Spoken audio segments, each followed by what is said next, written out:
출애굽기 15장 22절부터 26절까지 함께 읽습니다. 모세가 홍해에서 이스라엘을 인도하매 그들이 나와서 수르 광야로 들어가서 거기서 사흘길을 행하였으나 물을 얻지 못하고 마라에 이르렀더니 그곳 물이 써서 마시지 못하겠으므로 그 이름을 마라라 하였더라. 백성이 모세를 대하여 원망하여 가로되 우리가 무엇을 마실까 하매 모세가 여호와께 부르짖었더니 여호와께서 그에게 한 나무를 지시하시니 그가 물에 던짐에 물이 달아졌더라. 거기서 여호와께서 그들을 위하여 법도와 율례를 정하시고 그들을 시험하실세 가라사대 너희가 너희 하나님 나 여호와의 말씀을 청종하고 나의 보기에 의를 행하며 내 계명에 귀를 기울이며 내 모든 규례를 지키면 내가 애굽 사람에게 내린 모든 질병의 하나도 너희에게 내리지 아니하리니 나는 너희를 치료하는 여호와임이니라. 아멘. 주님께서 이 땅에 오셔서 공생의 세월을 사실 때에 크게 네 가지 사역을 주님이 행하셨습니다. 첫 번째는 천국 말씀, 천국 복음을 전파하시는 일을 하셨습니다. 말씀 전파. 그것을 우리식으로 좀 근접하게 가까이 한다면 복음 전파 혹은 목회자적으로 이야기한다면 설교다 그렇게 말할 수 있습니다. 두 번째는 말씀을 가르치셨다 그럽니다. 말씀을 가르치시는 사역. 다음 세 번째는 치유하시는 것, 다음 귀신을 쫓아내시는 것. 그렇게 크게 네 가지. 혹은 어떤 분들은 병을 고치시는 것하고 귀신을 쫓아내는 것을 함께 묶어가지고 치유 사역 그렇게 명명하기도 합니다. 어쨌든 세 가지 혹은 네 가지 일을 하셨습니다. 신자들에게 꼭 필요한 것은 일단은 말씀이 선포되는 것은 꼭 필요합니다. 말씀이 선포되는 건 필요해요. 하지만 또한 그와 함께 필요한 양 날개가 있는데 한쪽 날개가 말씀을 선포하는 것, 예배를 통해 설교를 하고 그걸 듣는 것이라면 또 하나는 뭐냐 하면 말씀을 가르치는 것 혹은 가르침 받는 것이 필요합니다. 말씀을 가르침 받는 게 필요해요. 그것을 제가 한마디로 한다면 양육이다 그렇게 말할 수 있겠습니다. 양육이다. 그러니까 여러분들에게도 많이 필요한 게 뭐냐 그러면 말씀을 가르치고 말씀을 배우는 게 필요하십니다. 그것은 설교를 통해서는 별로 할 수 없는 일이에요. 설교를 통해 설교는 여러 사람을 대상으로 해가지고 일방적으로 말씀을 선포하는 거예요. 그러니까 설교를 통해서는 사실은 이루어지기 어려운 일이에요. 그래서 직접적으로 말씀을 배우는 것이 필요합니다. 이걸 양육이다. 그래요, 양육. 그래서 그런 것이 있을 때에 이제 내가 틀린 부분, 어그러진 부분, 잘 못하는 부분, 오해하는 부분, 곡해하는 부분을 이렇게 풀어갈 수 있어요. 저는 교회에서는 주일날 예배 때 되면 양육을 합니다. 그런 분들은 이제 제가 소위 말하자면 제자반, 그래서 제자반이다. 그래서 말씀을 더 깊이 있게 여러 가지 부분을 설명합니다. 근데 모든 분들이 그렇게 말씀을 받거나 알게 되기는 어려울 겁니다. 근데 기본적으로 이제 말씀을 배우고 양육하는 것이 필요합니다. 제가 여러분 가정에 신방을 가거나 그러면 저는 거기서 말씀을 선포하지 양육을 하지를 못해요. 왜냐하면 예배를 드리러 가면 예배를 드려야 되는, 설교를 해야 되는 상황인데 설교를 하고 예배를 드리고 마치고 나면 양육이 안 돼요. 이게 정말 사실은 많이 필요한 건 양육이 필요하셔요. 제가 신방에서 특정한 때는 예배가 필요하고 설교가 필요하지만 그거 말고 교제를 하면서 말씀을 가르치고 배우고 물어보고 그리고 내가 내 생각과 내 삶에 어떤 것이 있는데 나는 이렇게 알고 있는데 정말 말씀이 그런가 그러는 양육이 꼭 필요합니다. 그래서 여러분들이 내가 양육이 필요한 사람이다 하는 인식을 전반적으로 하셔가지고 저한테나 교회나 우리 박종원 사님에게나 이렇게 손종 사님에게나 이야기를 해 주셔야지. 그러면 이제 저 말고 다른 분들이 또 가셔서 일주일에 한 번이든지 그런 식의 양육을 보통은 한 2-3살 정도는 좀 필요해요. 어떤 분들이 그 교회에 나오면 새신자반이다 그래가지고 한 달이든 2달이든지 간에 좀 말씀을 이제 새신자도 이제 오래 믿음이 좋은 사람이 이제 교회로 옮겨 오시는 거 말고 그 일반적으로 그런 것보다는 이제 인자 예수님 믿으려 하거나 인자 믿는 사람이나 하는 분들은 개인적으로 교제하면서 여러 가지를 배워야 됩니다. 기도 생활에 대해서 다시 점검받고 성경 읽는 거에 대해서 또 기존의 성경에 대해서 자신이 생각하는 거, 오해하는 거 등등 때로는 혼자 기도하기 어려우니까 함께 모여서 찬양 같이 배우기도 하고 복음송가를 배우기도 하고 함께 뜨겁게 기도하고 두 사람이 합심하여 땅에서 기도한다. 그러니까 간절히 기도하는 것도 배우고 그러한 지식이 아니라 실제의 삶 속의 신앙생활 속에서 하는 것을 배우는 양육이 필요합니다. 그래서 여러분들이 내가 그런 양육을 좀 받았으면 좋겠다 하는 분들이 이야기하셔가지고 그렇게 해서 양육을 좀 받는 과정들이 필요해요. 그런 식으로 해서 믿음이 성장하고 자라지 단지 그냥 어떤 설교, 선포되는 설교를 가지고는 한계가 있어요. 무슨 한계가 있냐 그러면 사람마다 설교는 하지만 자기식으로 듣고 자기식으로 오해하고 곡해하는 것이 너무 많습니다. 자기식으로 항상 오해하고 곡해해요. 의도하고 틀리게. 제가 전에 어떤 그 설교가 끝난 다음에 제가 전도사 시절에 어떤 집사님이 너무 은혜 받았다고 그러셔서 제가 그때 물어보았다 그랬어요. 집사님 어떤 것이 정말 은혜가 되시던가요? 그렇게 은혜 받으셨다고 그러는데 그러니까 그분이 그렇게 말씀하셔요. 전사님께서 이렇게 하지 말라고 그러셨는데 그것이 너무 내 마음에 와닿다고. 저는 설교 때 그렇게 하시라 그런 거거든요. 그렇게 하시라 그랬는데 그렇게 하지 말라 그랬다고 그런 거예요. 전에 어떤 분이 애언을 받고 난 다음에 너무 위로가 되더래요. 그래서 무슨 위로가 되냐 그랬더니 그 애언애가 그랬대요. 너가 가장 짠하고 너가 가장 불쌍하다 그랬대요. 애언애가. 근데 애언을 할 때 저도 들었고 다른 분들도 다 들었는데 애언이 정확히 뭐라고 나왔냐 그러면 너가 가장 짠하다 너가 가장 불쌍하다라고 생각하지 말라 그랬거든요. 근데 그걸 어떻게 들리냐 그러면 너가 가장 짠하고 불쌍하다 그 마음 안다 그 심정 안다로 자기는 들렸대요. 그래서 너무 위로가 됐대요. 그래서 애언을 하면 보통 테이프로 녹음하거나 mp3 녹음하잖아요. 녹음도 다 돼 있고 증거도 있고 증인들이 많이 있는데 그렇게 안 돼 있다 그래도 그래서 생각하지 않는 거예요. 이게 문제가 난점이 됩니다. 내 식으로 받아들이고 생각하고 오해하고 그래서 설교를 들으면서 혼자 오해하는 것을 그 마음속이나 뱃속에 들어있는 걸 어떻게 드러낼 수도 없고 알 수도 없는 거예요. 심지어 은혜 받았다 그러는 것들도 완전히 오해되고 곡해될 때도 굉장히 많습니다. 굉장히 많아요. 말씀은 66권이기 때문에요. 때로는 어떤 걸 설명하면 그 말씀에 해당되는 부분만 설명할 수밖에 없어요. 그것만 설교할 수밖에 없어요. 그러니까 그럴 때는 다른 쪽 말씀 가지고 그쪽을 좀 오해하고 있으면 충돌이 날 수밖에 없어요. 나는 이렇게 이해했는데 왜 이렇게 설교하실까? 충돌이 날 수밖에 없어요. 근데 그런 부분이 아니라 이걸 그 부분에서 깊이 있게 때로는 다룰 때도 있고 그 부분에서 좀 폭넓게 다룰 때도 있어요.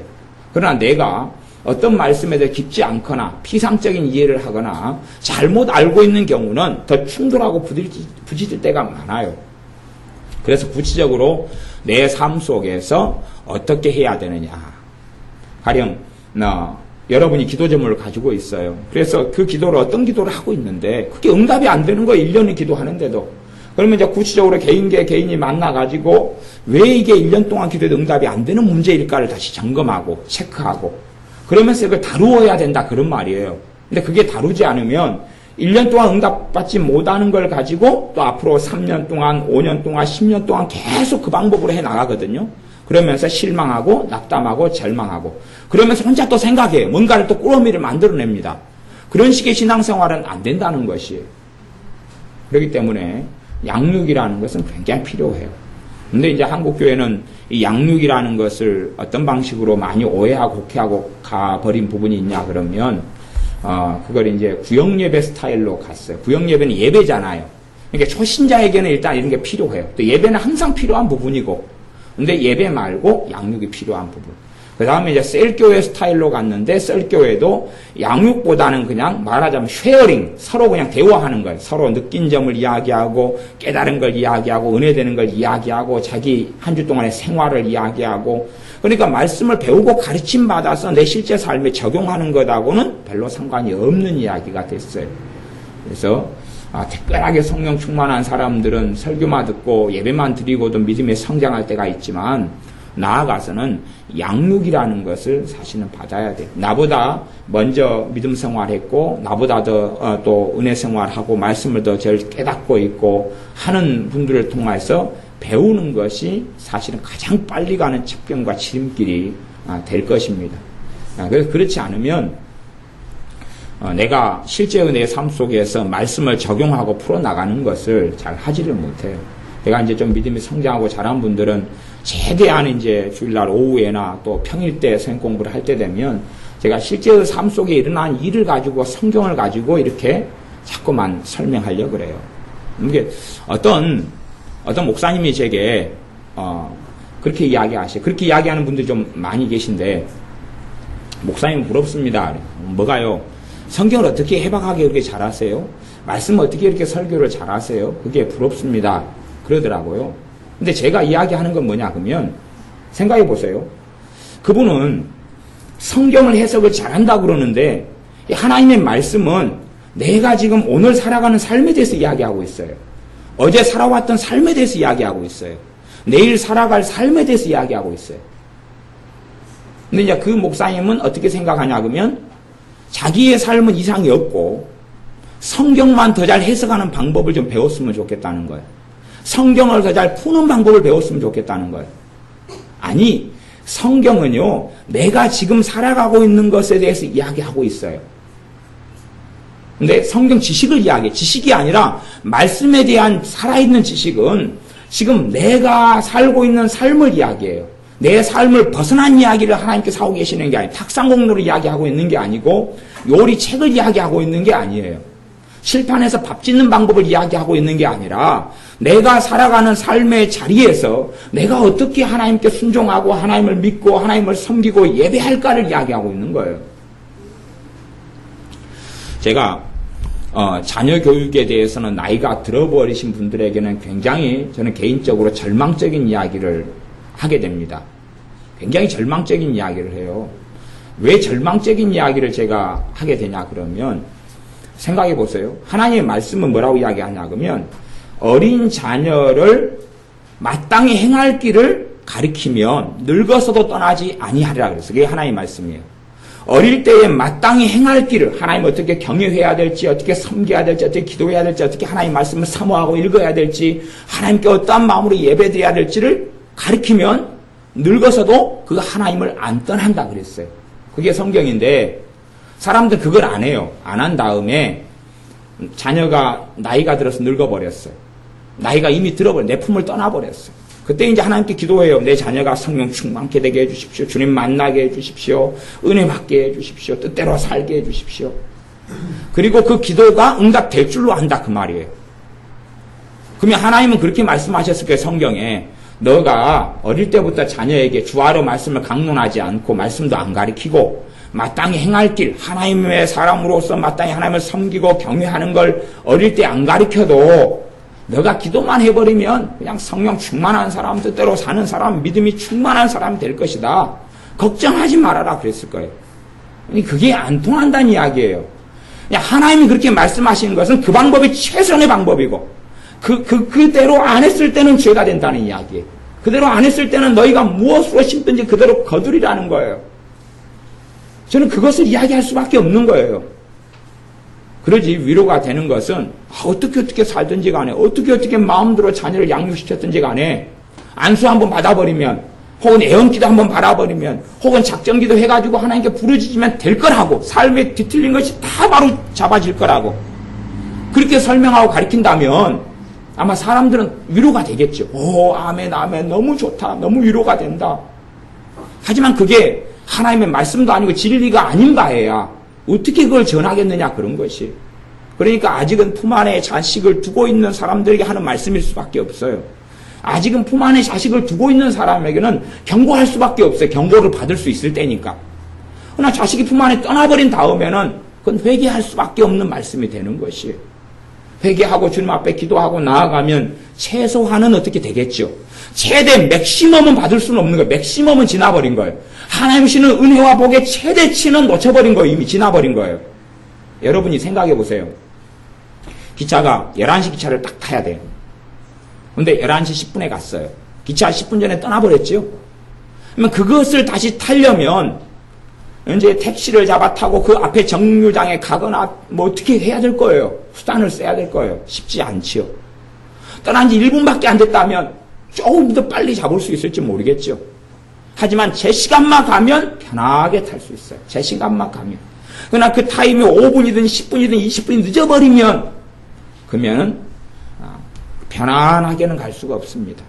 아주 힘들게 돼. 그게 너희가 무엇으로 심든지 그대로 거두리라는 말씀이에요. 그래서 제가 자녀 교육에 있어서는 하나님께 제게 보여주신 것도 있고 제게 지혜 주신 것도 있고 보면 알게 되는 부분도 있고 그러니까 제가 부단하게 자녀 교육은 이야기할 수밖에 없어요. 그러나 늦어버린 분들은 뭐 그게 부정적으로 들리고 안 좋게 들릴 수밖에 없는데 늦어버린 분들을 책망하는 이야기가 아니에요. 회개하라는 것하고 책망하라는 것 좀 틀리죠. 그런 분들 정죄하는 이야기가 아니다 그 말이에요. 정죄하는 이야기가 아니에요. 최소한치를 다시금 얻을 수 있도록 최소한 이제 지금 형편과 삶에서 맥시멈 최대치는 잃어버렸어요. 최대의 축복은 잃어버렸어요. 그 부분에 있어서. 그러나 남은 부분이라도 그렇더라도 건질하고 지금 이야기를 하고 있는 건데 그걸 못 깨닫고 못 이해해버리면 그건 정말 할 말이 없는 이야기가 됩니다. 그래서 그런 부분이 다 말씀을 통해 설교를 통해 이해 안 되는 부분이 이렇게 양육이 되어져서 서로 성경을 말씀을 뭐 어떤 책을 가지고 성경 공부를 한다 그런 내용이 아니라 실제의 기도 생활, 성경 읽는 방법, 깨닫는 것, 어떻게 예배하는 것, 찬양하는 것, 또 말씀에 있어서 내가 어떻게 듣는 것, 아는 것, 깨닫는 그런 거 다 체크를 해야 돼요. 우리 애들 공부를 하는데 그러더라고요. 영어를 공부하니까 영어를 잘 못하는 경우에 그렇게 하더라고요. 영어를 잘 못하는데 선생님이 수업 시간에 막 설명을 해요. 그래가지고 설명하는 것을 이제 중간고사를 보게 되니까 그걸 애우더라고요. 그래서 어떻게 애우느냐 그래 관찰을 해봤더니 자기가 찍더라고요. 그 영어 발음이 이렇게 될 것이다 찍고 요 단어 뜻이 대강 이렇게 되지 않을까 찍더라고요. 왜? 마음이 급하니까 영어 사전 찾을 마음이 여유가 없으니까 무조건 찍어가지고 대강 외우더라고요. 근데 찍는데 잘못 찍는 거예요. 아니 영어 그 단어 뜻이 뭐다 알아 찍는다고 맞지 않잖아요. 대강 어떻게든 꽤 맞춰가지고 외우는데 다 틀리게 하는 거예요. 그래서 막상 시험 볼 때 점수가 잘 안 나오죠. 그것처럼 내가 성경 말씀이 또 하나님의 뜻이 이렇게 사는 것이 어떻게 될 거다 대강 그냥 혼자 가지고 있으면 찍더라고요. 혼자 찍어요. 정답하고 바른 진리하고 바르게 성경을 이해하고 해석하는 거 전혀 다르게 그냥 찍더라고요. 그래서 상식이 없어져 버려요. 그걸 이제 교회를 중심으로 신앙생활 하지만 본질적으로는 혼자 신앙생활 한다. 그 말하고 똑같은 거예요. 교회에서 내가 함께 모여서 예배드리는 것 같지만은 혼자 생각하고 혼자 마음 먹고 내가 이해하는 걸 한번 나눠보지 못하는 객관성이 없는 거예요. 객관성이 결여되어 있는 거죠. 내가 지금 이 말씀이 이렇게 깨닫는데 맞는가 그리고 한번 나눠보지 못하고 내가 이렇게 깨닫는데 다른 성경에서도 똑같이 그렇게 말씀하는가 하고 보지를 못하는 거예요. 제가 기도에 대해서 대표 기도의 방식의 기도는 잘못됐다 그랬어요. 근데 대부분의 신자들이 제가 대부분이다 그것은요. 한 10명의 믿는 사람 가운데 7, 8명 이상이 대표 기도 방식의 기도로 깔고 살아오는 거예요. 그게 기도의 핵심이고 중심이고 원리인 것처럼. 근데 대표 기도 방식의 기도가요. 창세기부터 요한계시록까지 뒤져보면 없어요. 한 가지 기도 제목 지나고 또 한 가지 시편 150편 가운데 그렇게 어마어마한 기도가 있는데 그런 양상의 기도가 없어요. 대표 기도식으로 하는 양상이 시편에 어디 보신 적 있는 거 한번 봐보셔요. 봐보셔요. 시편에 150편을 둘 다 봐보세요. 감사할 때는 감사만 하고 회개할 때는 회개만 하고 중심으로 간절히 어떤 걸 기도할 때는 그것만 중심으로 하고 찬양할 때는 찬양 중심으로 하고 그렇게 하거든요. 대표 기도 방식의 기도가 주님도 하신 적도 없고 사도들도 한 적도 없고 한 가지 기도 제목 1번 기도하고 2번 기도하고 3번 기도하고 4번 기도하고 그런 적이 한 적이 없어요. 그러니까 성경에서 내가 지금 믿고 있는 것이 성경에 정말 있느냐, 그렇게 내가 이해하고 살고 있는 게 성경에 그렇게 있느냐 확인해 봐야 되는데 확인 안 와요. 나홀로 신앙이에요. 나홀로 신앙. 그것을 나홀로 집에 1, 2, 3, 4 가면 나왔잖아요. 애가 그 주인공이 돼가지고 집을 지키면서 강도들이랑 막 싸우는 게 나홀로 집에인데, 영화의 해피엔딩이지만 결말이 좋지만, 그러나 신앙은 나홀로 신앙이라는 건 정말로 무서운 것입니다.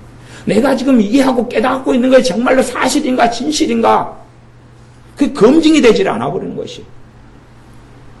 최근에 제가 지난주 주일날 그런 설교를 했던 것 같아요. 창세기 6장에 하나님의 아들들이 누구다. 그래서 제가 결론적으로는 성령님의 감동과 인도를 받아 살고 성령 충만한 삶을 사는 사람들이 하나님의 아들들이다.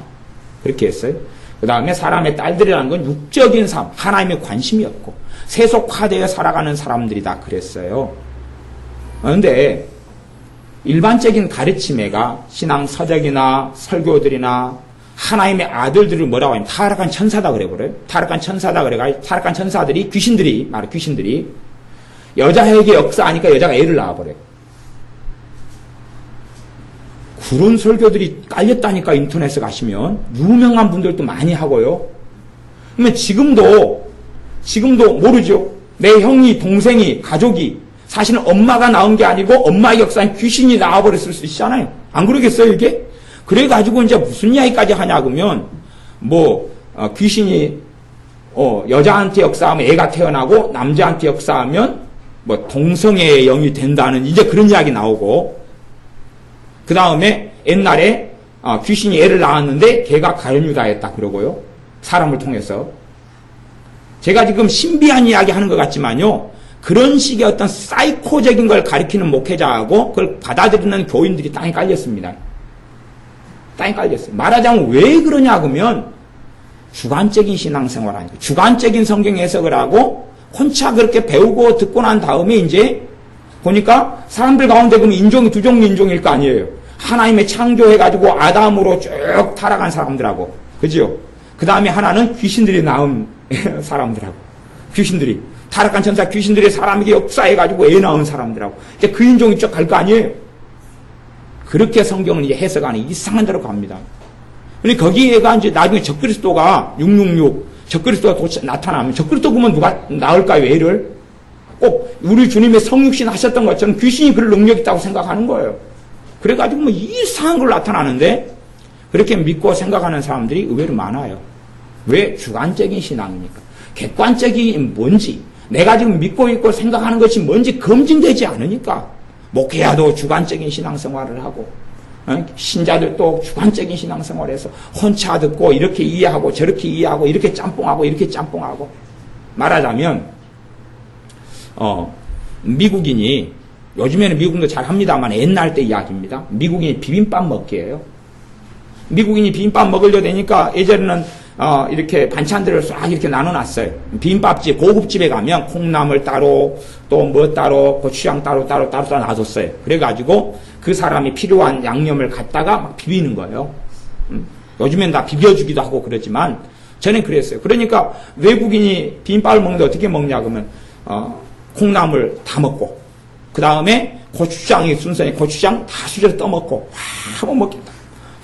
그 다음에 이제 또, 고기가 좀 있잖아요. 고기 또 다 먹고, 파절이 있으면 파절이 다 먹고, 또, 고사리 나물 있으면 고사리 나물 다 먹고, 나중에 밥 다 먹고, 그냥 국을 원샷 해가 마시고, 한국 사람들이 이런 음식을 먹는가?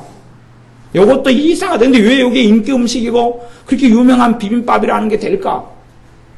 그렇게 생각하더라, 그 말이에요. 이해를 하지 못하니까. 자기의 식으로 비빔밥을 먹으니까 그래요. 근데 신앙생활이 설교만 듣는 사람은 사실은 그 자의적인 신앙생활을 할 수밖에 없어요. 양육을 받지 않고 설교만 듣는 사람은 그렇게 해서 이제 살아와요. 한 10년, 20년, 30년 신앙생활을 해요. 그러니까 혼자 보따리를 굉장히 많이 가지고 있어요. 그러면서 어떻게 생각하냐 그러면 대부분은 자기가 잘 믿는다 그렇게 생각합니다. 잘 믿는다. 잘 믿어왔다 생각해. 잘 믿고 잘 믿어왔다 생각해. 그러나 잘 믿고 잘 믿어왔으면요, 하나님 관계가 좋아요. 정말 잘 믿어왔으면 하나님 관계가 좋아요. 뭐 교인들의 관계가 좋냐, 목회자의 관계가 좋느냐, 그거 다 떠나서 필요 없고 하나님 관계가 좋아요. 하나님 관계가 좋으면 수시로 찬양이 나오고 감사가 솟구쳐 나오고, 왜? 성령님은 감사로 역사하시는 분이니까 감사가 솟구쳐 나오고, 주님에 대해서 십자가에서 묵상할 때 감격이 있고, 예배 드리는 것에 대한 사모함이 있고, 기도가 잘 되고, 술술술 기도할 때 성령님이 역사하시고 응답도 많고, 그다음에 말씀이 깨달아지고 믿어지고, 그런 사람만이 사실은 잘 신앙생활 해온 거예요. 그 외에는 그런 기도문도 닫히고 말씀도 은혜가 없고 답답하고 찬양도 잘 안 되고 감사도 없고 막 그러면 내가 아무리 잘 신앙생활 해왔다고 생각하는 것만큼 착각이에요. 그것만큼 오산이고 오해고 착각이고 자가당착이고, 심지어 나아가면 아주 심각한 정신적인 이상이 있는 거예요. 그냥 결과론적으로 열매로 알지라. 열매가 기본적인 열매는 뭐예요? 내가 다른 사람이 나를 판단하는 문제가 아니면 내가 내 삶을 살펴볼 때 기도가 잘 되고, 기도할 때 주님 만나고, 내가 낙심되다가도 기도하면 주님의 위로가 있고, 내가 절망이 있다가 기도하면 절망이 떠나가고, 근심이 있다가 기도하면 믿음이 역사해서 확신이 생기고 담대함이 생기고 하나님의 도우심이 나타나고, 그러면 내가 잘 신앙생활하고 있는 게 맞는갑다 그럴 수 있단 말이에요. 근데 그렇지 않으면 내가 잘 신앙생활하고 있는 게 아닙니다. 이제 오늘 읽었던 말씀 출애굽기 15장을 제가 제목을 붙인다면 여호와께서 혹은 하나님께서 이스라엘을 시험하시다, 그렇게 이제 말할 수 있습니다. 하나님께서 이스라엘 백성을 애굽에서 포로된 데서, 노예된 데서 이렇게 해방을 시켜 주셨어요. 그래가지고 약속하신 가나안 땅, 적과 꿀이 가나안 땅으로 인도에 가셨어요. 인도에 가시는 과정 가운데 어디로 들어가냐 그러면 22절에 보면 모세가 홍해에서 이스라엘이 인도함에 그들이 나와서 수르 광야로 들어가서 거기서 사흘길을 행하였으나 물을 얻지 못하고 그래요. 하나님은 지금 놀라운 권능과 능력을 가지고 계셨어요. 얼마 전에 홍해를 갈랐어요. 물을 줄 능력을 가지고 계셔요. 근데 하나님 물을 얻지 못해요. 이들이 거의 한 200만 대, 200만 명, 아이들, 노인들, 젊은이들 200만이 물을 얻지 못해요. 23절, 15장 23절, 마라에 이르렀더니 그곳 물이 써서 물도 얻지 못해가지고 막 목말라 죽겠는데, 마라에 도착했어요. 아이고 목말라 그랬는데 도착하니까 물이 있어요. 오, 감사하다 막 먹었는데 너무 독한 쓴물이에요. 하나님은 권능과 능력이 있어서 마라의 쓴물이 아니야 마라의 단물을 준비하실 수 있잖아요. 아니, 쓴물이라니까요. 쓴물이에요. 그것도 22절에 보면 하나님의 사람 모세가 그 길로 인도해요. 첫째는 어느 길로요? 물이 없는 길. 두 번째는 기껏해야 물이 나타났는데 쓴물이 있는 그 길로 모세가 하나님 인도하라 그런 거예요. 하나님 백성을. 우리는 신앙생활을 어떻게 생각하냐면, 이 자의적으로 신앙생활을 하는 경우는 내가 어떻게 잘 믿느냐 못 믿느냐, 스스로 확신, 스스로의 담대함, 스스로의 생각을 가지고 하나님을 섬깁니다. 그리고 착각하는 경우가 굉장히 많은데, 성경은 지금 뭘 이야기하냐 그러면 하나님이 나를 시험한다 그래요. 하나님이 나를 시험하신다 그래요. 너 신앙이 진짜인지, 너가 나를 경외하는지, 너가 나를 섬기는지, 너가 나를 사랑하는지.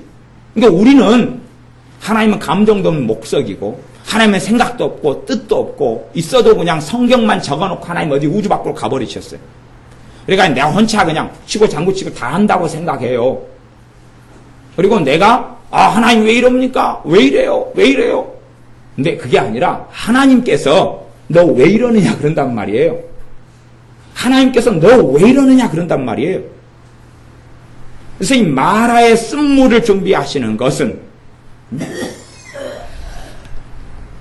26절에 보면 25절에 그래서 백성들이 24절에는 이제 모세를 원망합니다. 근데 모세를 왜 원망합니까? 누구를 원망하는 거예요?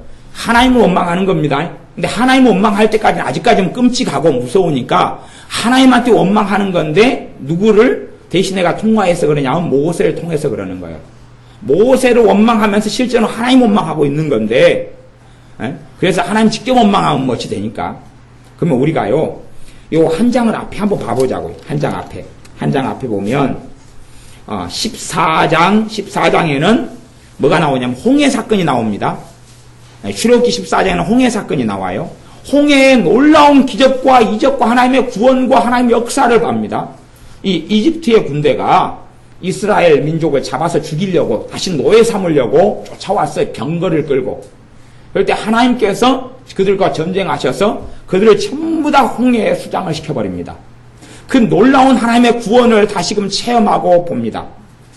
그러면서 14장 마지막 절. 이 30절하고 31절. 14장 30절 31절 제가 읽어보겠습니다. 그날에 여호와께서 이같이 이스라엘을 애굽 사람의 손에서 구원하심에 이스라엘이 바닷가에 애굽 사람의 시체를 보았더라. 그러니까 홍해 속에 다 수장시켜가지고 다 애굽 군대를 멸해버리시니까 시체가 이제 떠내려오죠. 여기저기 떠내려와가지고 바닷가까지 다 밀려와서 시체가 완전히 바닷가에 쌓이는 겁니다. 그걸 보아요. 하나님이 이렇게 우리를 구원하시구나. 그러면서 31절에 이스라엘이 여호와께서 애굽 사람들에게 베푸신 큰 일을 보았으므로 백성이 여호와를 경외하며 여호와와 그 종 모세를 믿었더라. 요 14장 마지막에요. 이스라엘이 여호와를 경외했더라 그럽니다. 하나님을 경외했어요. 얼마 동안요? 계속요, 잠깐요. 잠깐. 하나님을 믿었어요. 계속요, 잠깐요. 모세를 신뢰했어요. 계속요, 잠깐요.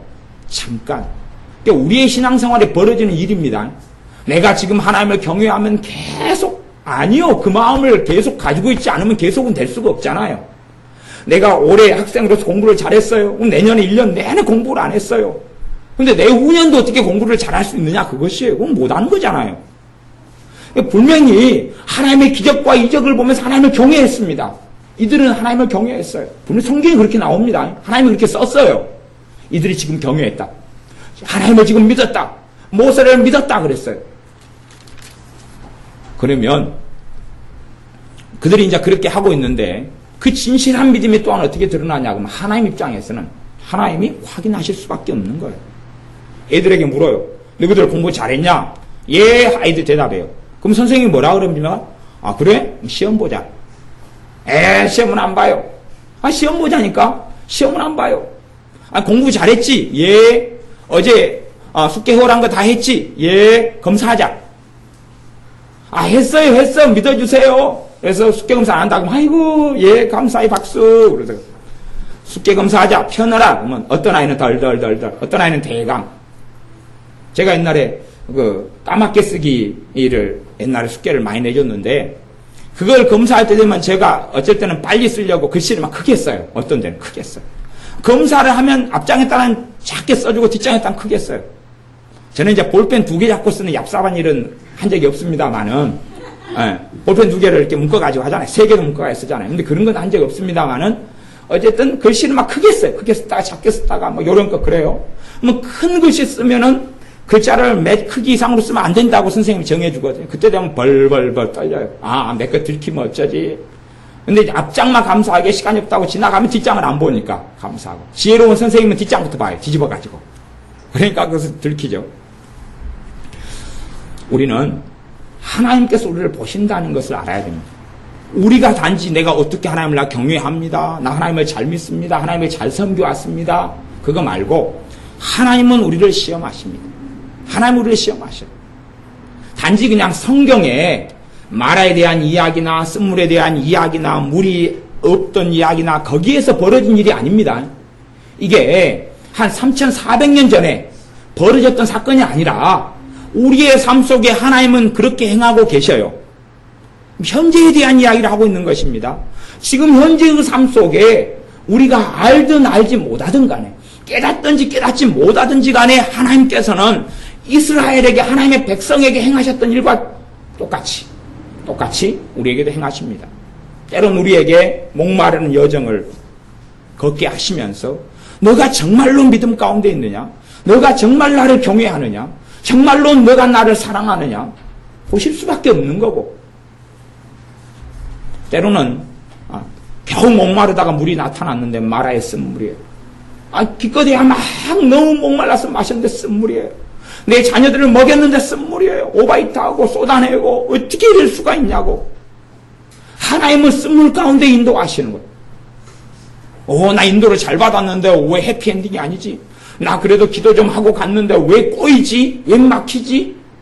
아니, 하나님께서 그렇게 하실 수 있다는 이야기. 그렇게 하나님은 해오셨어요. 그렇게 해오셨어요.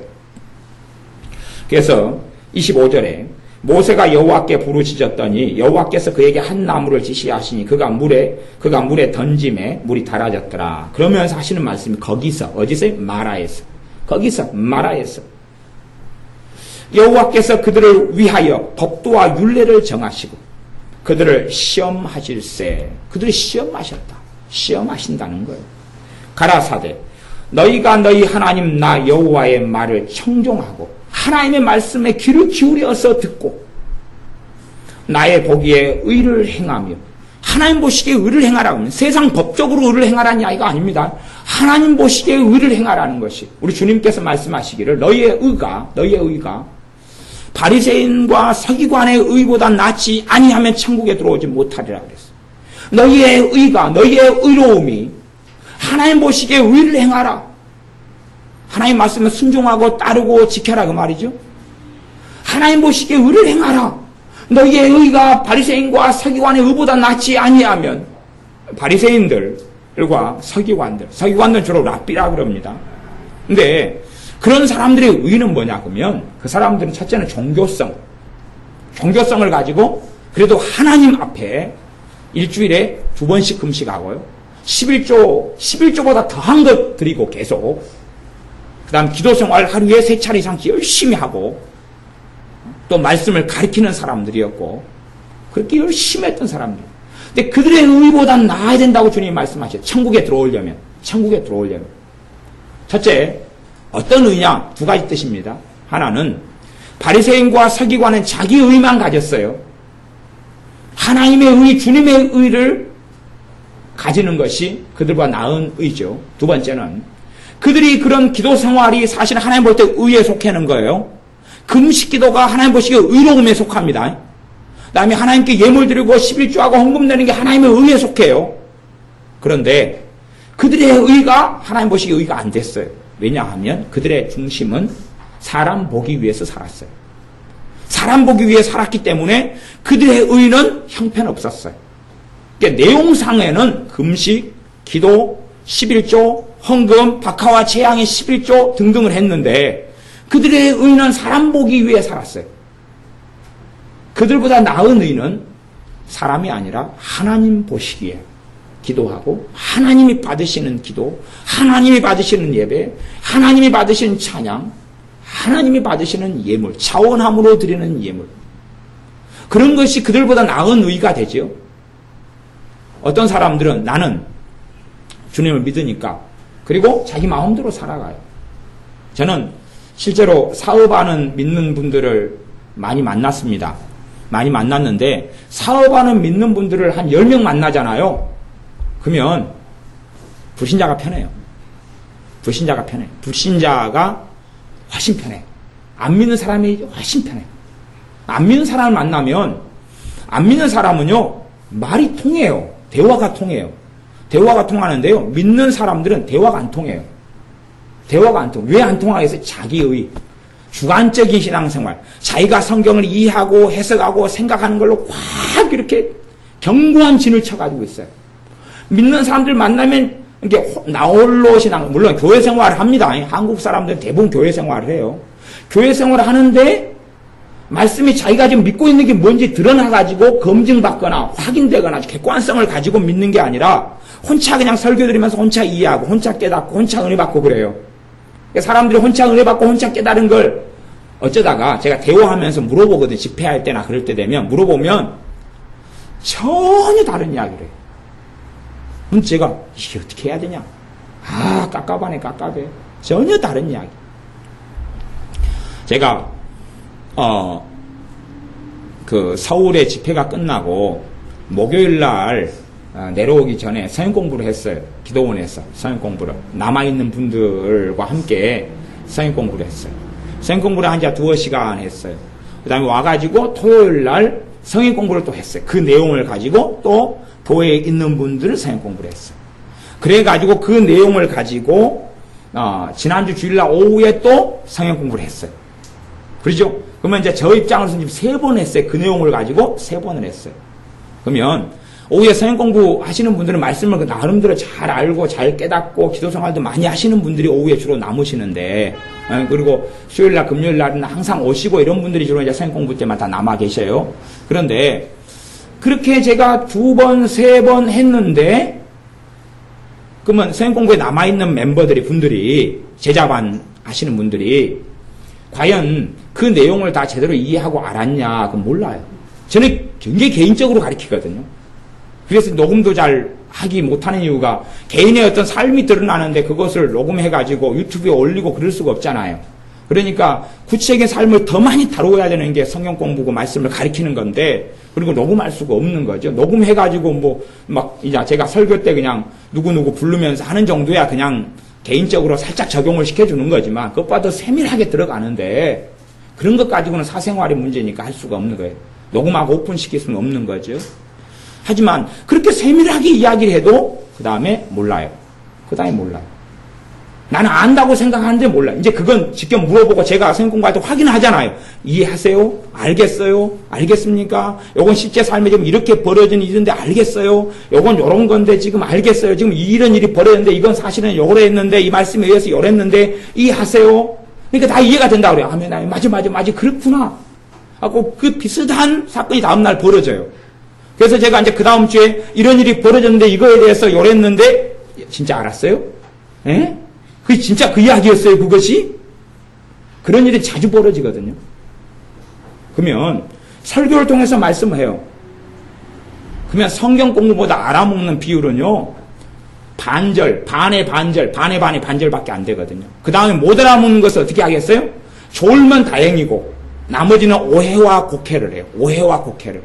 그래서 다른 걸 만들어내요. 그렇기 때문에 제가 양육이 필요하다 그런 거예요. 직접 이제 우리 박종원 사임이나 또 뭐 손jon 사임이나 아니면 다른 또 우리 최입사임이나 뭐 윤집 사임이나 등등 해서 좀 배우는 시간이 필요한 거예요. 배우면서 들으면서 못 물어봤던 거 내가 이렇게 알고 있는데 이게 정말 맞는지 성경을 통해서 확인하고 검증하고 객관화된 신앙생활을 하는 거예요. 그렇게 필요한 거예요. 혼자 그냥 알고 믿었다 깨달았다 하는 거 말고 그 주관적인 개인적인 신앙생활에는 나중에 결과물이 뭔지 압니까? 주님하고 점점 거리가 멀어져요. 30년을 예배드렸는데 기도도 막혔지, 말씀도 깨달음이 없지, 은혜도 없지, 성찬을 해도 감동도 없지, 세례식을 해도 기쁨도 없지, 또 기도할 예에도 기도 주여 몇 번 하면 기도도 안 나오지, 함께 할 때도 안 되는데 집에 가서는 하기도 싫지, 하소연하고 너뚜리 몇 마디 하고 끝나지. 그러면 정상적인 신앙생활을 해오지 않았다는 거예요. 다시 말하자면 진리를 알지니 진리가 너희를 자유케 하리라. 하나님의 말씀을 알면 알수록 자유가 찾아온다 그랬어요. 은혜가 찾아오고 기쁨이 오고, 기쁨이 오니까 절망에서 자유가 오잖아요. 평안이 오니까 낙심에서 자유가 오지요. 감사가 오니까 감사의 반대는 원망 같은 것에서 자유가 오지요. 아니 기쁨이 오면서 막 그냥 사는 게 서럽고 그러면 안 맞잖아요. 이게 하나님의 말씀을 통하여 그런 게 오기 때문에 뭐가 와요? 자유가 와요. 마귀 얽매임이 풀어지고 마귀역사 떠나가고 재앙이 떠나가고 저주가 떠나가고 질병이 떠나가고 치유되고 이런 하나님의 역사가 나타나는 거예요.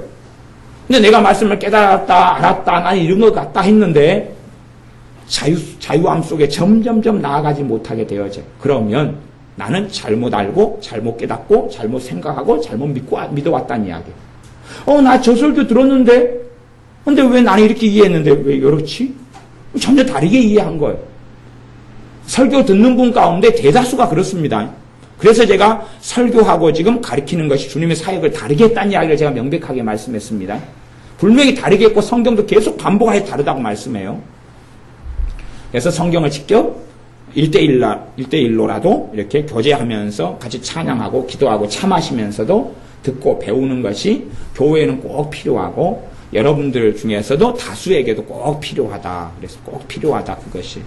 그래서 제가 이번에 우리 집사님 집에 광양에 집사님 우리 이제 부친님 집에 신방 가서도 한 2주에 한 번씩은 꼭 가서 말씀을 가르치는 게 필요하다. 그래서 제가 지난주에 가서 예배를 제가 드리고 기도한 다음에 우리 박정원 사님이 말씀을 좀 충분히 좀 가르치시도록 제가 자리를 피해드렸어요. 왜냐하면 가르치는 것을 그런 부분을 제가 어떻게 잘 못하니까. 그래서 충분히 좀 가르친 다음에 저는 이제 그 시골 마을을 쭉 산책을 했어요. 광양읍을 이렇게 돌아다니면서 산책하다가 충분히 시간을 드렸다 싶을 때 이제 박정원 사님 말씀 가르치고 같이 기도하고 같이 찬양하고 그다음에 찬양하는 것도 가르쳐드리고 또 기도하고 이렇게 이제 하고 충분히 시간 보낸 다음에 왔어요. 이게 그런 것처럼요. 충분히 말씀을 가르치는 시간이 필요해요. 그런 시간들이 꼭 있으셔야 돼. 그래서 저도 기도하면서 누구누구에게는 말씀 양육이 필요한데 더 많이 필요한데 일단은 시작은 꼭 원하는 분들부터 일단 시작을 해가지고 그렇게 해서 말씀을 2달, 석 달 한 다음에 또 더 필요하면 또 1달, 2달, 석 달 그렇게 꼭 해야 되겠다. 그렇게 지금 이제 마음은 먹고 있습니다. 그래서 교인 가운데 이제 더 많이 배우고 평상시에 또 배우고 이런 분들이 이제 주일날 오후에 성경 공부를 통해서 제가 하지만 그렇지 않은 분들은 이제 거기에서 이제 또 더 배우고 양육돼야 될 그런 부분들이 있다는 걸 아셔야 됩니다. 출애굽기 이제 15장 말씀을 좀 더 나누고 말씀을 마무리해 가겠습니다. 그래서 15장에는 뭐냐 그러면 하나님께서 26절에 보면 너희 하나님 나 여호와의 말을 청종하고 하나님이 하신 말씀에 나의 보기에 의를 행하고 내 계명의 귀를 기울이며 내 모든 규례를 지키면 이게 하나님이 보신 입장이 있단 말이에요. 너가 정말 내 규례를 지키고 있는가? 내 명령을 지키고 있는가? 내 말을 청종하고 있는가? 이게 하나님은 살아계셔요. 근데 전능하신 하나님 입장에서도 생각이 있으실 거 아니에요? 보시는 게 있을 거 아니에요? 근데 우리는 하나님은 생각도 없고 감정도 없고 뜻도 없고 아무것도 없어요. 불상처럼. 아니면 하나님 동상처럼, 이순신 동상처럼. 이순신 동상 앞에 갔더니, 물론 해양공원에 이순신 동기 하나 서 있잖아요. 그러니까 우리 달살 된 의원이가, 오, 칼 찼네. 무덥다. 그래요. 제가 그랬어요. 야, 그 아저씨는 칼을 못 뽑는다.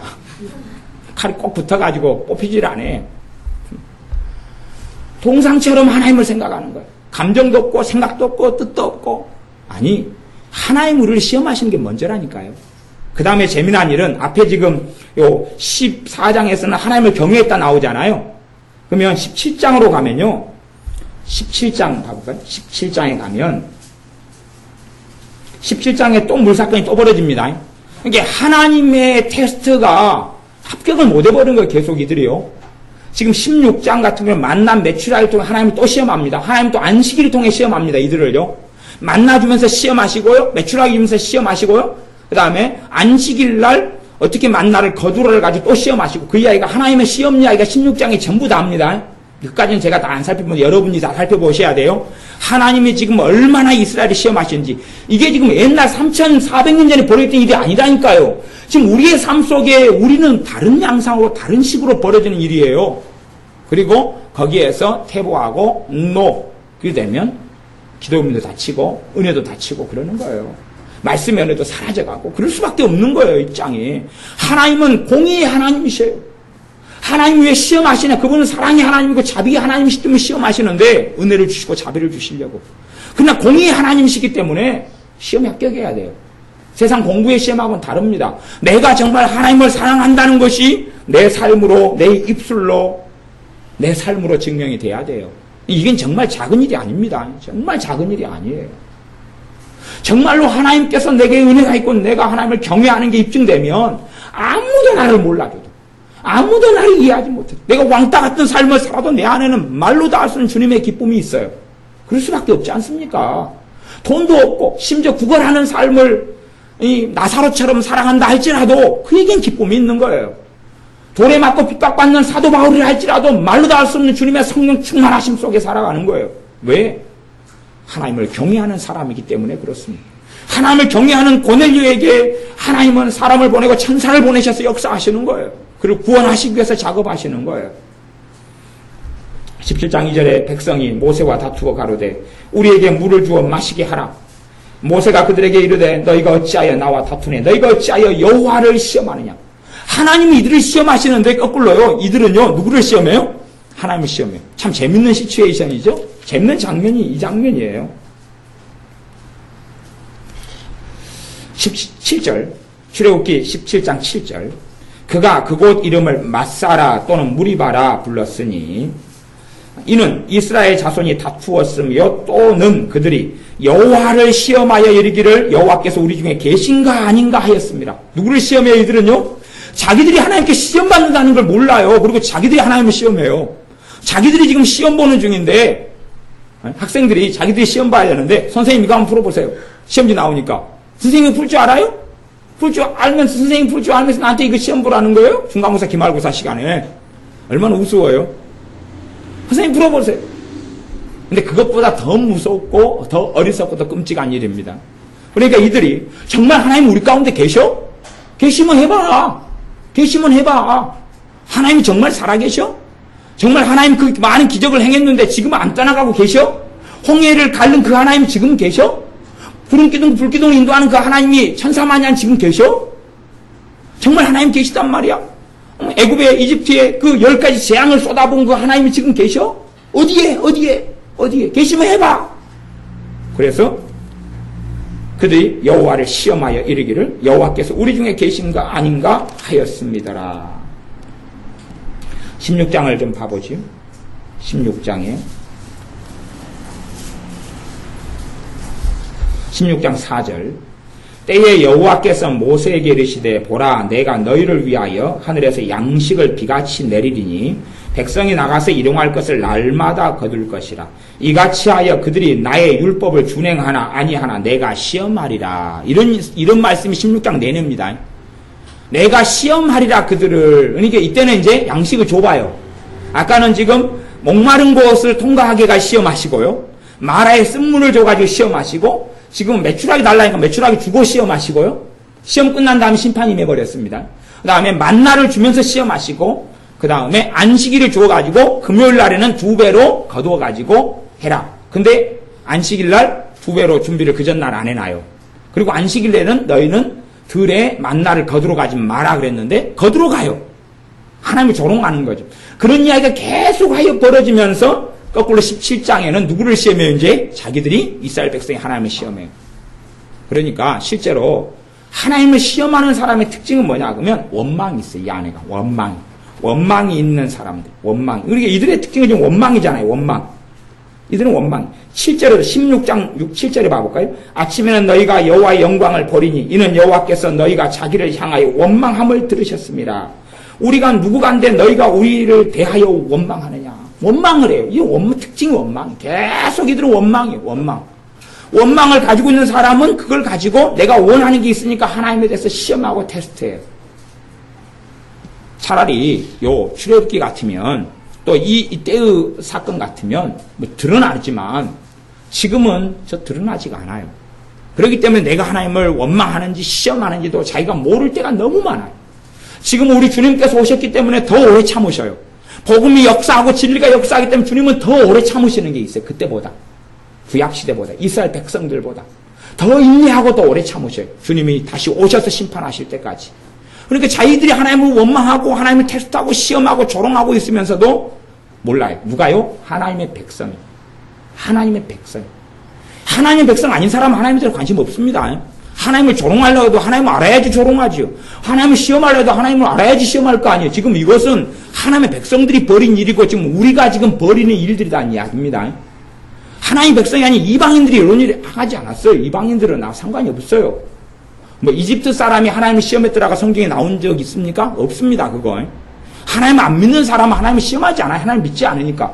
누구만 하나님을 시험하냐 그러면 하나님을 믿는 사람들이. 하나님을 믿는다고 하는 사람들이 하나님의 백성이라고 하는 사람들이 혹은 백성인 사람들이 하나님을 시험해요.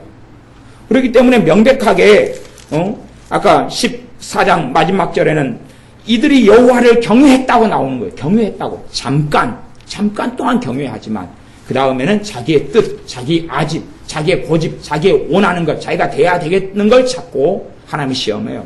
하나님이 정말 날 사랑하시면 해보시오. 그러고 있는데 하나님은 뭐에 쓴물을 줘요. 그러니까 안 사랑하구만. 하나님은 날 사랑하시면 항상 배부르게 해주시오. 목마르지 않게 해주시오. 그랬더니 목마르게 해요. 하나님은 안 사랑하시는구만. 하나님이 살아계시면 이 기적을 한번 행해보시오. 그러는 거예요. 계속하여 그러는 거예요.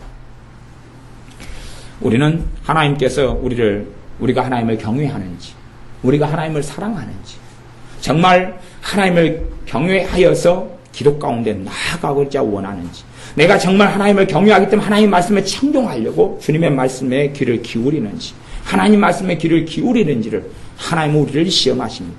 우리가 하나님을 시험하는 게 아니라 하나님 우리를 시험하시는 거예요. 하나님 우리를 시험하시는 거예요. 하나님은 그런 공의의 하나님을 우리는 아버지로 섬기고 있습니다. 단지 우리의 개인적인 아버지만이 아니라 만왕의 왕, 만주의 주, 창조자 하나님, 공의로운 하나님을 우리는 섬기고 있는 것이에요. 그렇기 때문에 정말로 주님께서 나는 너희의 친구라 했던 주님께서 세례 요한, 사도 요한 같은 제자들에게요. 근데 사도 요한이 우리 주님을 만난 다음에 오이 친구요 오래간만입니다. 그런 일이 없습니다. 그 앞에 엎드러지고 거꾸러졌는 거예요. 그런 것처럼 하나님께서 너희는 내 아들이다 딸이다 했어도 우리는 하나님 앞에서 엎드러지고 거꾸러질 수밖에 없는 겁니다. 그분 앞에 경외하고 우리의 진심과 우리의 정신실한 신앙을 내 생활 가운데 내가 보여드림으로 정말로 너가 나를 경외하는구나. 이러한 환경 속에 일 속에 내가 하나님을 경외한다 그러면 우리는 자주 선택의 기로에 자주든지 간혹이든지 서게 됩니다. 그러면서 하나님은 이제 보실 것 아니에요. 봐. 선택의 기로인데 너가 어떻게 하나 보자. 너가 이럴 때 이런 상황에서 어떻게 하나 보자. 그걸 보는 거예요. 그리고 이제 내가 하나님을 경외하는 것이 그 선택의 기로 상황 속에서 입증되지 않으면 그 다음엔 하나님이 주시는 건 없어요. 그게 성경 이야기입니다. 제가 지금 하고 있는 이야기가 아니에요. 그게 성경 이야기예요. 나중에 이런 것은 이제 복잡한 이야기고 성경 66권에 걸친 이야기니까 제가 성경 공부를 하려고 그래도 막 10회에 걸쳐서 이걸 창세부터 찾아가지고 막 해야 될 거예요. 근데 그렇게는 못하니까 지금 이 본문만 가지고 제가 그냥 하는 거지 실제로는 성경 전체를 띄적이면서 해야지만 그렇군요. 그러면 내 삶 속에서는 어떻게 지금 하나님의 시험이 있었군요. 이까지 다루려면 이제 테살로니가 헌복을 가니까 설교에는 그렇게 못한다 그런 말입니다. 설교는 여러분 사생활을 가지고 이야기를 못하니까요. 단지 여러분이 성령의 역사로 최대한 알아들을 수 있으셔야 될 뿐입니다. 기도하겠습니다. 우리가 하나님을 시험하기를 좋아하지만 사실은 하나님께서 우리를 시험하시오매 우리가 하나님을 경외하는지 정말 하나님을 사랑하는지 하나님을 사모하여 예배드리기를 원하는지 하나님을 경외하기 때문에 하나님을 사랑하기 때문에 우리 주님을 사랑하기 때문에 기도하기 원하는지 확인하시오매 우리가 정말로 우리가 가진 믿음대로 또한 하나님을 사랑함을 하나님을 경외함을 우리의 삶으로 증명하고 입증하는 우리가 되어져서 하나님 보실 때 하나님의 치유하심이 나타나고 나는 너희를 치료하는 여호와니라 하신 대로 치료하심이 나타나고 구원하심이 나타나고 은혜 주심이 나타나고 기도의 응답하심이 나타나는 하나님의 자녀의 삶을 살게 하여 주시옵소서. 예수님의 이름으로 기도하옵나이다. 아멘.